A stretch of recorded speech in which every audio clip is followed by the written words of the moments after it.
سامعین محترم، گزشتہ آیات میں اللہ رب العالمین نے مسلمانوں کے دشمنوں کو ظاہر کیا ہے، بیان کیا کہ مسلمانوں کے سب سے سخت ترین دشمن کو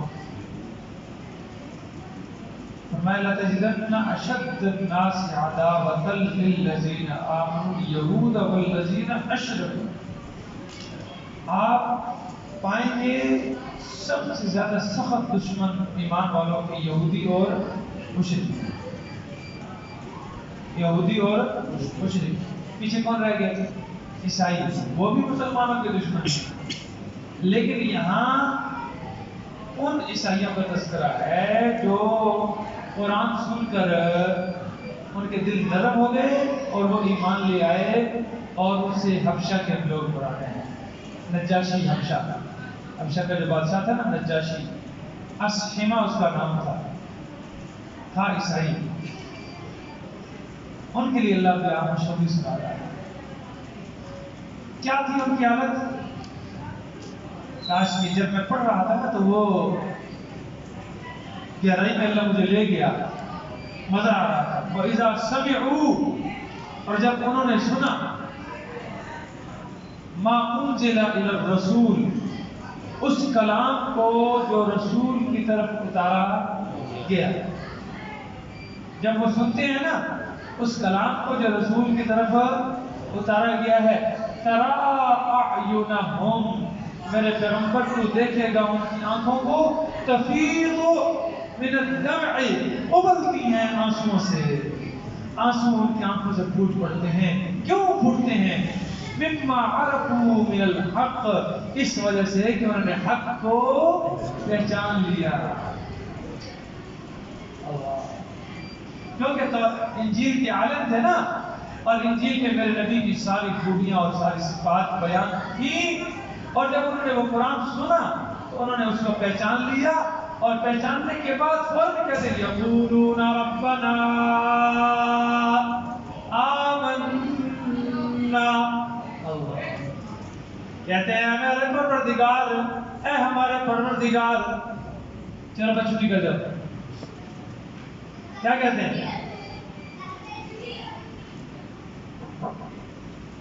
یقولون ربنا آمنا، اللہ، یہ ہے ایمان ہے۔ جب اللہ دل کی دنیا بدلنے پہ آتا ہے نا تو سیکنڈ لگتے ہیں، سیکنڈ سمجھ آئے، اور اللہ اسی کی دل کی دنیا بدلتے ہیں جس کا دل سیدھا ہو، جس کے دل میں رغبت ہو، جس کے دل میں سختی نہ ہو، جس کے دل میں ضد نہ ہو، جس کے دل میں ہٹ دھرمی نہ ہو۔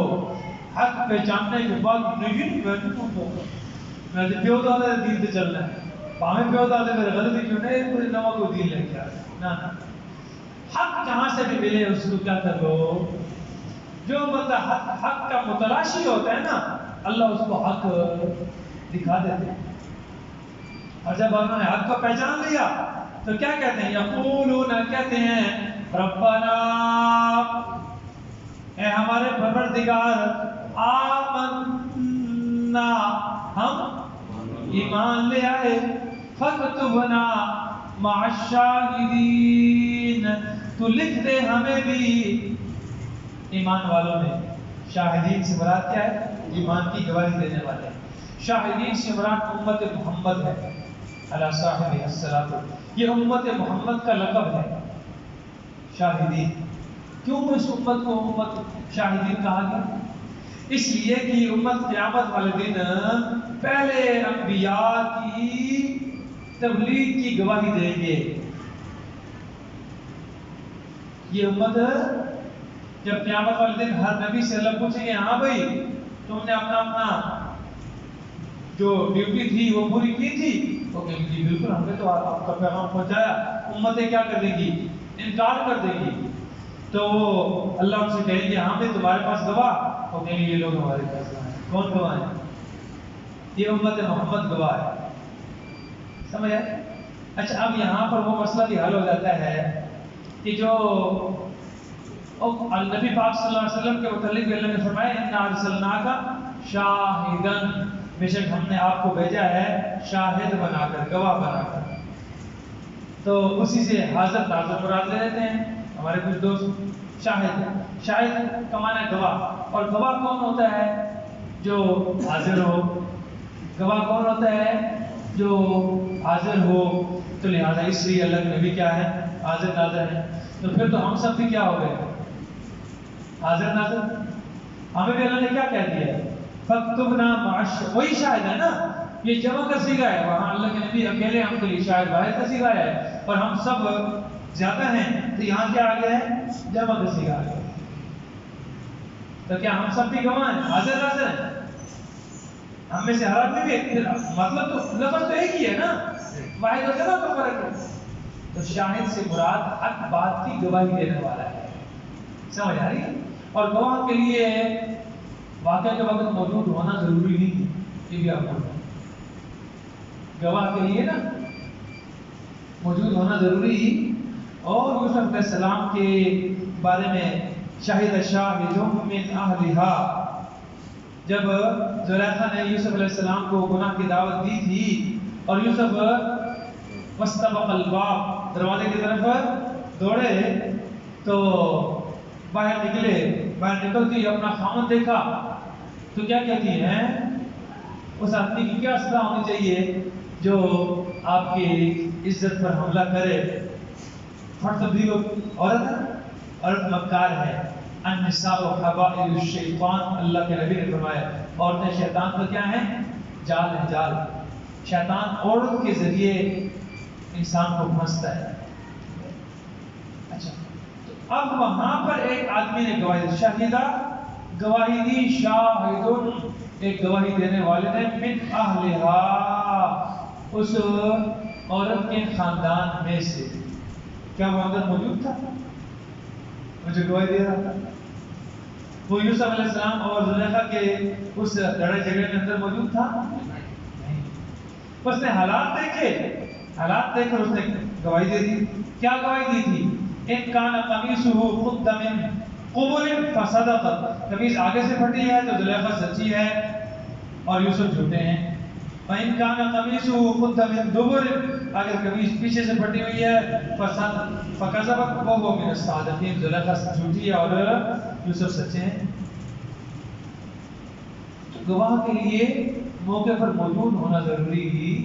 بہت سے قرائن اور بھی ہوتے ہیں جن سے انسان گواہی دے سکتا ہے۔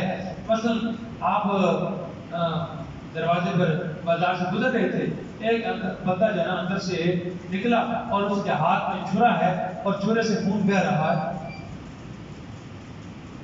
چھرے سے کیا بہہ رہا ہے؟ خون بہہ رہا ہے۔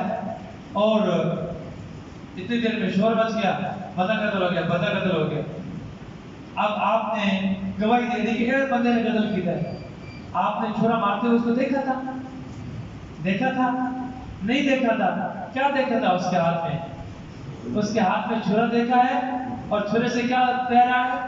خون ٹپک رہا ہے اور خون کے چھینٹے اس کے کپڑوں پر بھی ہیں۔ یہ قرائن ہیں، اس قرینے سے گواہی دے دی گئی اس بندے نے قتل کیا، اور وہ بندہ بھاگ رہا ہے اور چور آدمی جلدی میں ہوتا ہے۔ اس لیے گواہ کے لیے موجود ہونا ضروری نہیں ہے۔ امت محمد کیوں گواہی دے گی؟ کیونکہ ہمیں نبی اکرم صلی اللہ علیہ وسلم نے اللہ کی وحی کے ذریعے بتا دیا ہے کہ پہلے تمام انبیاء نے اپنی اپنی قوموں کو اللہ کا پیغام پہنچایا ہے، اور اللہ کا قرآن اس بات کی گواہی ہے۔ اللہ کے قرآن میں بار بار مختلف انبیاء کا ذکر فرمایا ہے، نوح علیہ السلام کا ذکر فرمایا ہے، ہود علیہ السلام کا ذکر فرمایا ہے، صالح علیہ السلام کا ذکر فرمایا ہے، شعیب علیہ السلام کا ذکر فرمایا ہے، موسیٰ علیہ السلام کا، ہارون علیہ السلام کا، شیش علیہ السلام کا، اور جتنے بھی انبیاء پہلے آئے ہیں بہت سارے اجمالاً ہیں، اور 26 انبیاء کی طرف نام لے کر اللہ نے ذکر کیا ہے۔ کتنے انبیاء کا؟ 26 انبیاء کا قرآن میں ذکر کیا۔ وہ ایک عورت گئے نا مولوی صاحب کے پاس دم کرانے کے لیے، دم کرا کے تو کہتی ہے جی پیر صاحب کا ہدیہ، اسے تو بس زیادہ ہدیہ نہیں، میرا تو بس آپ نا جتنے انبیاء ہیں نا ہر نبی کے نام پر 1 روپیہ، زیادہ ہدیہ نہیں چاہیے۔ کتنا؟ میں جتنے انبیاء ہیں نا ہر نبی جنات کی کرو گئی عورت بھی تو عورت ہی. اب نبی کتنے آئے ہیں؟ 1,24,000 کہوں بے سکتے ہیں. اور کس طرح سوالی تو سن نبی دے نال لیتے جاؤ تو میں تھا روٹیاں دے دی جائے تو سن نبی دے نال لیتے جاؤ تو میں تھا روٹیاں دے دی جائے. تسی کتنے کہا کیونکہ قرآن میں صرف 26 انبیاء کا ذکر ہے اور چند اور انبیاء ہیں جو عزیزوں کا ذکر ہے ورنہ پورے 1,24,000 انبیاء کا ذکر قرآن میں نہیں ہے نا حدیث میں. اللہ اکبر فاکتبنا مع الشاہدین. تو کیا کہتے ہیں جب حق بات کو انہوں نے پہچان لیا نا پہچاننے کے بعد کہتے ہیں کہ اے ہمارے پروردگار ہم ایمان لے آئے اب تو ہمارا نام لکھ دے کن میں سے ایمان لانے والوں میں سے نبی کی امت میں سے ہمارا نام اس نبی کی امت میں لکھ دے. آگے کیا کہتے ہیں وَمَا لَنَا لَا نُؤْمِنُ بِاللَّهِ اور ہم اللہ پر ایمان کیوں نہ لائیں اور ہم اللہ پر ایمان کیوں نہ لائیں وَمَا جَاءَنَا مِنَ الْحَقِّ اور اس بات پر اور اس کتاب پر جو ہمارے پاس حق آ گیا ہے اس پر ہم ایمان کیوں نہ لائیں وَنَتْبَعُ حالانکہ ہم لالچ کرتے ہیں ہم طمع کرتے ہیں ہم حرص کرتے ہیں ان یدخلنا ربنا مع القوم الصالحین کہ ہمارا رب ہمیں نیکوکاروں میں نیک بختوں میں شامل کر دے.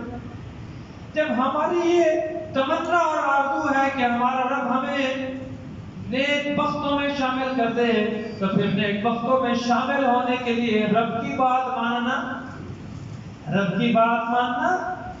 رب پر ایمان لانا بھی ضروری ہے اور رب کے بھیجے ہوئے پیغمبروں پر بھی ایمان لانا ضروری ہے. ہاں ایک آدمی کہتا ہے میں جنت میں جانا چاہتا ہوں لیکن رسول پر ایمان نہیں لاتا. اللہ کو مانتا ہوں رسول کو نہیں مانتا تو جنت میں داخل ہو سکتا ہے. سمجھ آ گئی؟